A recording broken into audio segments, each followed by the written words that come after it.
안녕하세요. 오늘은 75장 세 번째 부분, 베드로의 부인에 관하여 함께 말씀을 살펴보도록 하겠습니다. 그 광경이 제사장의 환상에서 사라졌다. 그리스도의 말씀은 사두개인인 그의 급소를 찔렀다. 가야바는 부활과 심판과 내세에 관한 교리를 부인하였다. 가야바는 사두개인이었죠. 사두개인은 그 부활과 심판과 내세에 관한 교리를 부인합니다. 이제 그는 사단과 같은 분노를 발광하였다. 자기 앞에 있는 이 죄수가 자기가 가장 소중히 여기는 학설을 논박하려고 하는가. 그는 자신이 짐짓, 가장하고 있는 증오를 백성들이 보도록 그의 예복을 찢으면서 단도직입적으로 죄수가 참남된 말을 했으므로 정죄를 받아야 한다고 주장했다. 그는 저가 참남한 말을 하였으니 어찌 더 증인을 요구하리요. 보라, 너희가 지금 이 참남한 말을 들었도다 하고 말했다. 그들은 모두 예수님을 정죄하였다. 분노가 뒤섞인 확신이 가야바로 하여금 그처럼 행동하게 했다.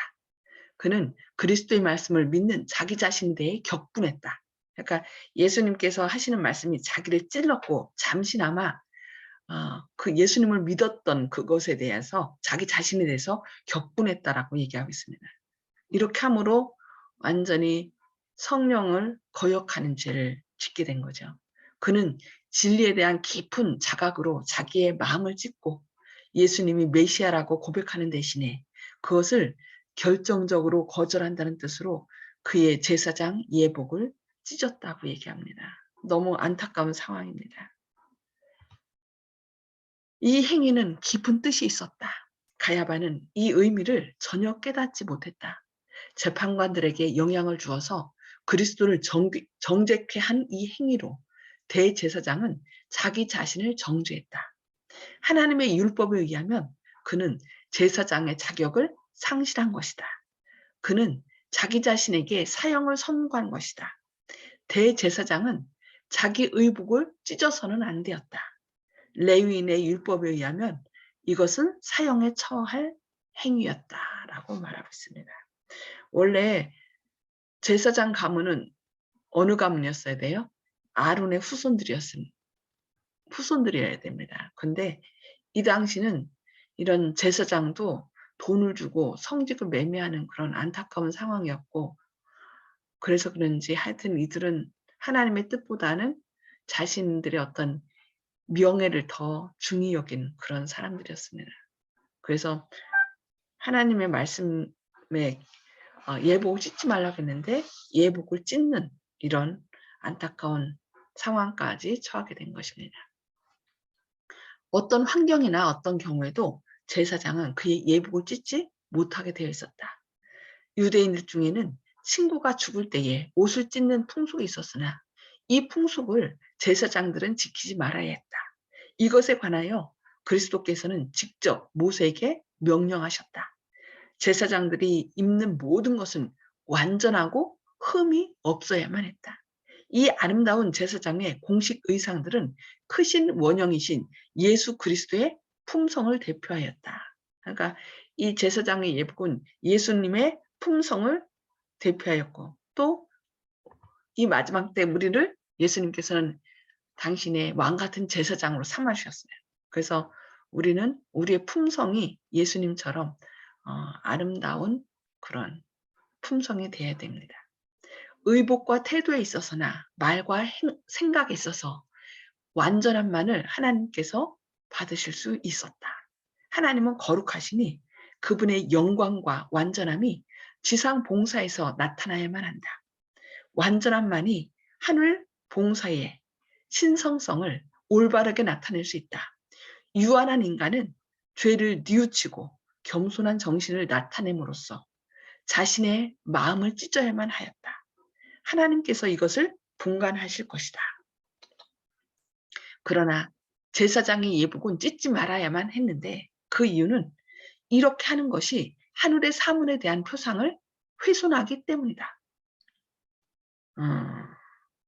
찢어진 예복을 입고 감히 거룩한 직무에 나아가 성전 봉사에 임하려는 대제사장은 스스로 하나님과의 관계를 끊는 것으로 간주되었다.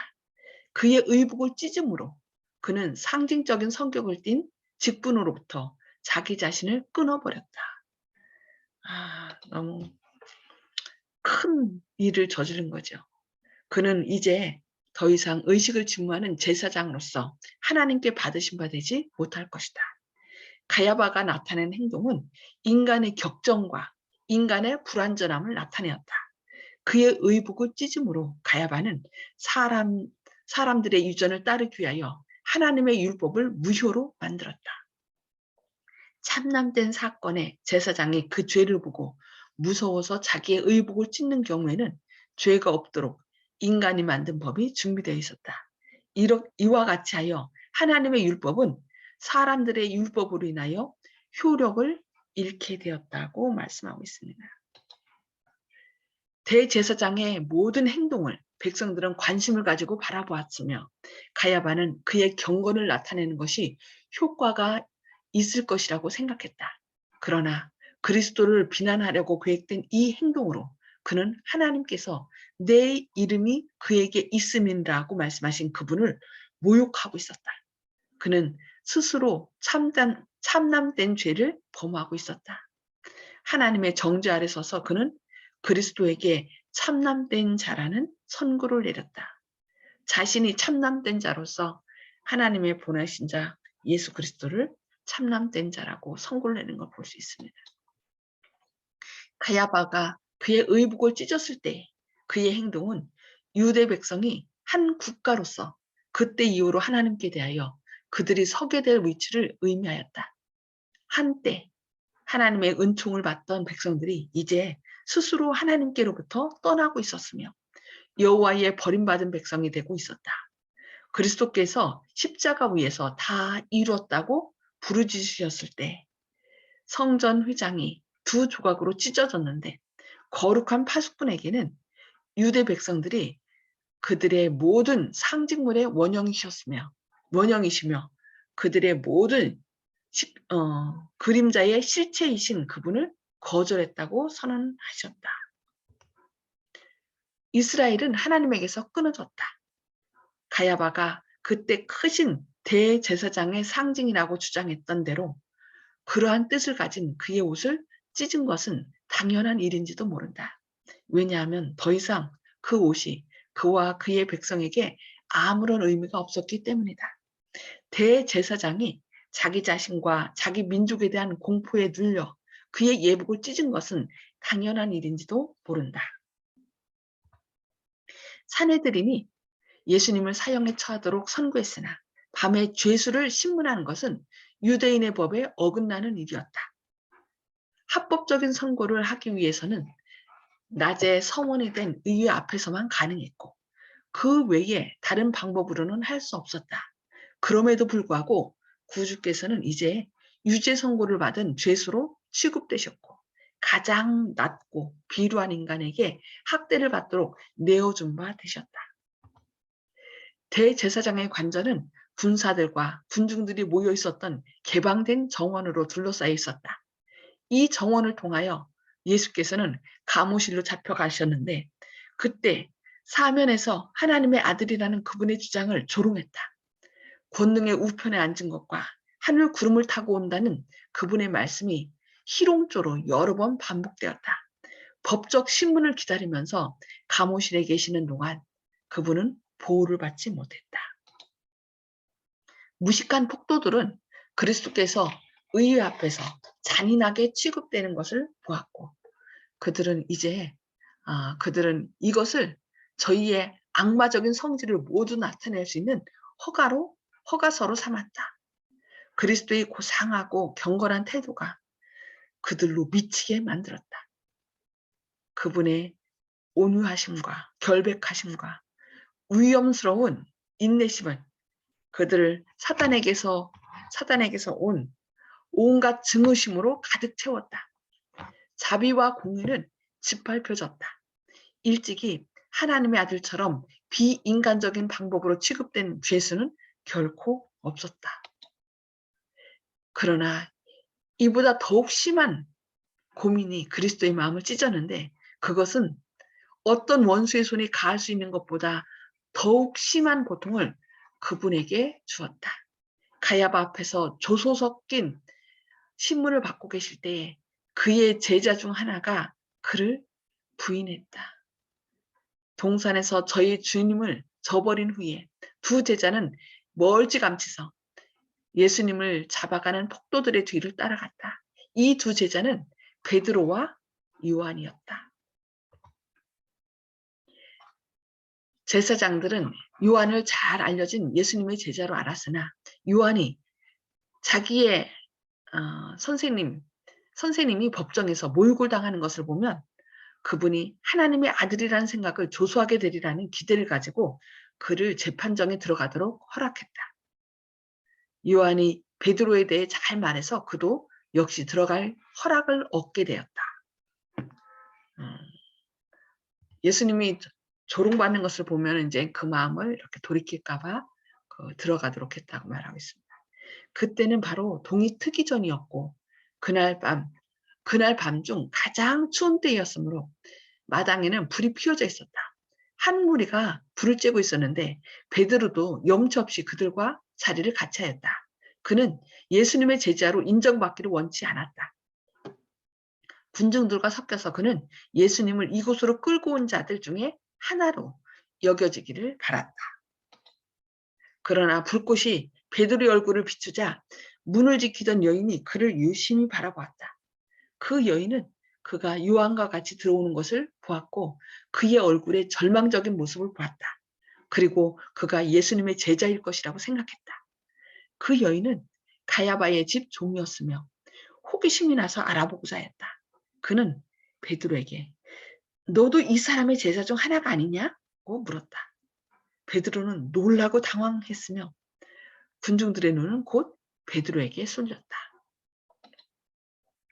베드로는 그 여인의 말을 못 들은 차였으나 그 여인은 굴하지 않고 그의 주위에 있는 사람들에게 이 사람이 예수님과 함께 있었어요 라고 말했다. 베드로는 대답하지 않을 수 없음을 알고 화를 내면서 이 여자여 내가 저를 알지 못하노라고 말하였다. 이것은 그의 첫 번째 부인이었고 곧 닭이 울었다. 오 베드로여 그렇게 빨리 그대의 주님을 부끄러워하다니 그렇게 빨리 그대의 주님을 부인하다니. 제자 요한은 재판정에 들어갈 때에 그가 예수님을 따르는 자라는 사실을 감추려고 하지 않았다. 그는 주님을 욕하고 있는 사나운 무리들과 섞이지 않았다. 그는 거짓된 성격을 가장하여 자신을 의심하지 않게 하지 않았으므로 그는 질문도 받지 않았다. 그는 폭도들의 주목을 피하려고 한적한 모퉁이를 찾았으나 될 수 있는 대로 그는 예수님 가까이 있고자 하였다. 그곳에서 그는 주님을 신문하는 동안 일어난 모든 것을 보고 들을 수 있었다. 그러니까 요한은 가장하려고 하지 않은 거죠. 감추려고 하지 않고 직접 예수님 가장 가까이서 그 예수님의 모든 일거수일투족을 보고 들을 수 있었습니다. 그래서 그는 그 사람들과 섞이지 않았어요. 그래서 그는 그런 질문도 받지 않았던 것입니다. 그러나 베드로는 어떻게 했어요? 그의 진정한 신분을 나타내려고 하지 않았다. 무관심한 태도를 가장함으로 그는 자신을 원수의 편에 두었으며 쉽게 원수의 밥이 되었다. 만일 그가 자기 주님을 위하여 싸우도록 부르심을 받았더라면 그는 용감한 군인이 되었을 것이나 조롱의 손가락이 그를 지적했을 때 그는 자신이 겁쟁이라는 것을 나타내고 말았다. 저희 주님을 위한 적극적인 투쟁을 겁내지 않는 많은 사람들이 조롱을 받게 될 때에 그들의 신앙을 버리게 된다. 그러니까 우리가 적극적으로 하나님의 제자인 것을 나타낼 때는 이런 문제가 생기지 않습니다. 그러나 멀찌감치 따라가면서 자신이 예수님의 제자임을 드러내지 않으려고 사람들과 섞어서 이제 가장하는 거죠. 그렇게 되면은 오히려 더 원수에게 노출된다는 것을 우리에게 말씀하고 있습니다. 마땅히 피해야 할 자들과 사귐으로 그들은 유혹의 길에 저희 자신들을 방치해둔다. 그들은 저희를 유혹하도록 원수를 초청해드리고 다른 환경 아래 있었더라면 그들이 결코 죄를 짓지 않았을 것이라고 말하며 행한다. 그러나 고통과 비난이 무서워서 자기의 신앙을 숨기는 그리스도의 제자는 재판정에서 베드로가 행한 것처럼 실제로 자기의 주님을 부인하는 자들이다라고 말씀하고 있습니다. 우리가 하나님의 제자인 것을, 예수님의 제자인 것을 드러내지 않으려고 생각하는 순간 우리는 사단의 그 올무에 낚이게 된다는 것을 우리가 기억해야 되겠습니다.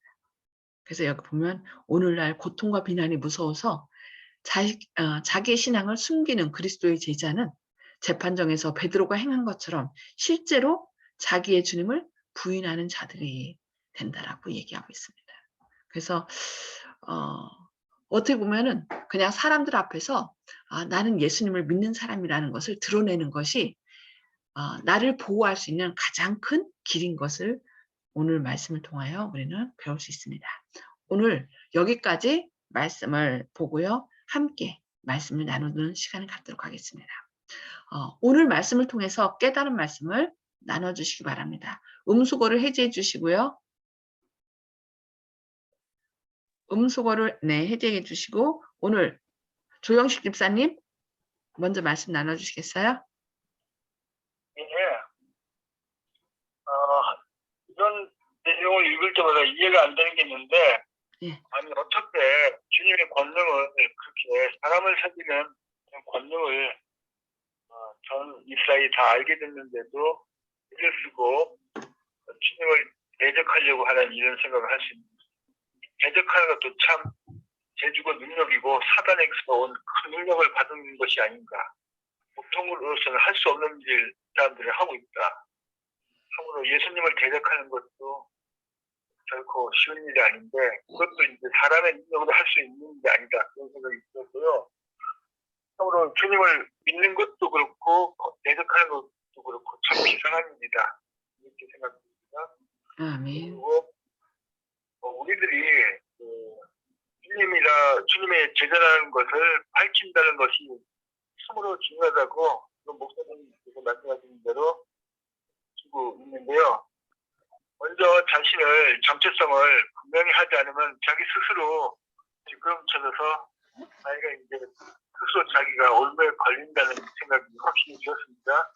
저도 일부러 예수님을 믿는다는 생각을 일부러 먼저 밝히고 그런 경우가 많은데 그렇게 하면은 자기가 먼저 선언을 하고 나니까 스스로도 그들 앞에서 좀 더 그리스도인답게 행해야 된다는 생각 때문에 나는 이제 바르게 잡아주는 그런 역할을 하는데 이런저런 사유 때문에 그리스도인이라는 사실을 밝히지 않으면은 어정쩡한 자세가 돼가지고 확실한 스탠스를 취하지 못해가지고 세상에 그들과 어울리는 그런 이제 잘못을 범할 수 있기 때문에 미리 나는 그렇다.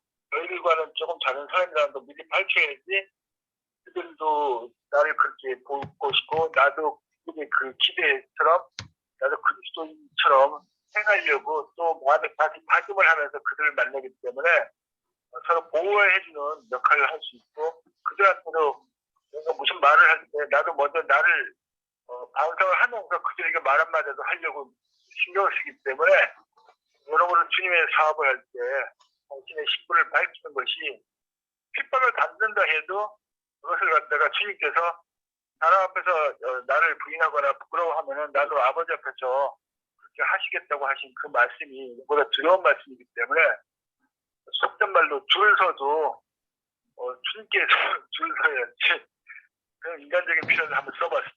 답답해서요. 아멘. 아멘. 네, 감사합니다. 예.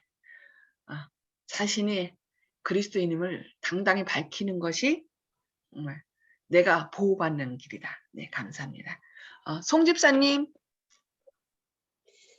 네, 자신에게 물어봅니다. 저는 나도 베드로와 같은 사람인가 아니면은 요한과 같은 사람이 될 수 있는지 그렇게 여러 가지로 생각해 보았습니다. 아멘. 우리가 매 순간 그러니까 순간인 것 같아요. 우리가 진짜 내 자신이 연약하기 때문에 하나님께 우리 자신을 맡기지 않으면은 순간적으로 사단의 올무에 빠지는 거 생각하게 됩니다. 네, 감사합니다. 네, 윤 장로님 말씀해 주세요. 예, 오늘 우리가 배운 글은 자신의 거를 지키기 위해서 예수님의 명성이 자꾸 높아지고 하니까 어떻게 해요? 반대로 죄를 뒤집어 씌워서 그 다음에 자기네 거를 지키려고 하는 그런 모습들을 보는데 이건 뭐 전형적인 그 인간의 모습이거든요. 남을 밟고 내가 올라가야 된다 뭐 이런 것들이 있는데 그러면서 이제 그 가야바가 한 행동을 보면 그 제사장의 옷을 찢으면서 어떻게 해요? 예수님한테 죄를 뒤집어 씌우는 거예요. 참남되다. 그런데 그 자신의 행동이 그 정말 하나님 앞에서 해서는 절대 해서는 안 되는 행동인지 모르고 이렇게 행동하는 모습을 보게 됩니다. 그리고 제사장의 옷이 찢어졌고 예수님이 돌아가실 때 성전의 휘장이 찢어지면서 이제는 이제 새로운 길, 새로운 역사로 나아가게 되는 우리가 이제 그런 이제 상황을 이제 겪게 되는데요. 예수님의 희생이 없었다 그러면 우리는 아직도 죽을 수밖에 없는 죄인이라는 것을 이제 깨달아야 되는데 예수님의 마음을 더욱 아프게 했던 것은 가장 자신을 따르겠다고 절대로 자기는 뭐 도망가지 않겠다고 또 예수님이 잡혀왔을 때 칼을 빼어들고 그냥 제사장의 종에 그냥 쳐가지고 귀를 잘랐던 그런 베드로가 예 가장 비겁한 모습으로 이렇게 예수님을 모른다고 부인하는 것. 혹시 우리는 또 그러지 않은지 한번 또 생각해 봐야 되고요. 또 주님 앞에 당당할 수 있는 담대히 예수님을 믿는 것을 또 나타낼 수 있는 그런 멋진 우리가 용사들이 되기를 바랍니다. 아멘. 아멘. 네, 감사합니다. 예, 다시 한번 여기 보면은 오늘날 고통과 비난이 무서워서 자기의 신앙을 숨기는 그리스도의 제자는 재판정에서 베드로가 행한 것처럼 실제로 자기의 주님을 부인하는 자들이다. 이 말씀을 우리가 기억하면서 계속 이제 적극적으로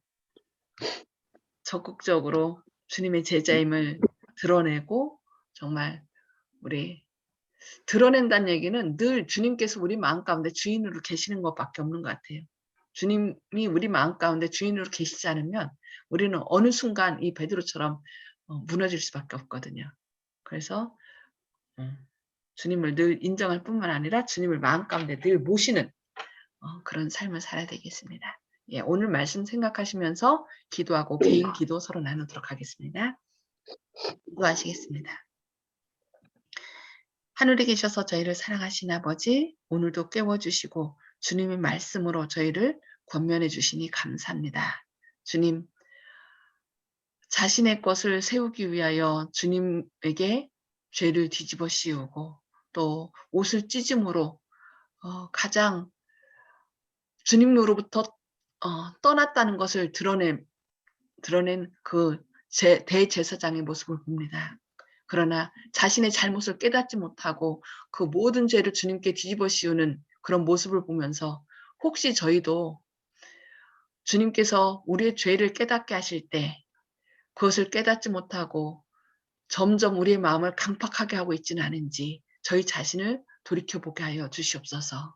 그리고 베드로가 끝까지 주님을 따르겠다고 다른 사람은 다 주를 버릴지라도 주님을 위하여 목숨까지 내놓겠다고 한 그 베드로가 주님을 부인함으로 주님의 마음을 아프게 했던 것을 오늘 살펴보았습니다. 저희도 혹시 베드로와 같이 그런 잘못을 범하고 있지는 않는지요. 또 사람들로부터 분리되는 것을 원치 않아서 우리가 그리스도임을 얘기하지 않고 또 그들과 섞이기 위해서 가장함으로 인하여 쉽게 그 사단의 올무에 노출되진 않는지 우리 자신을 돌이켜봅니다. 주님, 매 순간 우리가 주님의 자녀임을 증거함으로 또 주님의 사랑을 증거할 수 있는 그 생명의 통로가 될 수 있도록 오늘도 저희 안에 역사하여 주시옵소서. 모든 사고와 위험, 사단의 유혹으로부터 저희를 보호하여 주시고 또 주님께서 주님의 보혈로 모든 악한 영향력, 사단의 영향력뿐만 아니라 또 코로나의 위험과 또 많은 사고로부터 우리를 오늘 또 보호해 주셨길 바라오며 예수님의 이름으로 간절히 기도드리옵니다. 아멘. 아멘. 아멘. 감사합니다. 오늘 또 주님의 크신 사랑과 은혜가 함께 하시기를 기도합니다.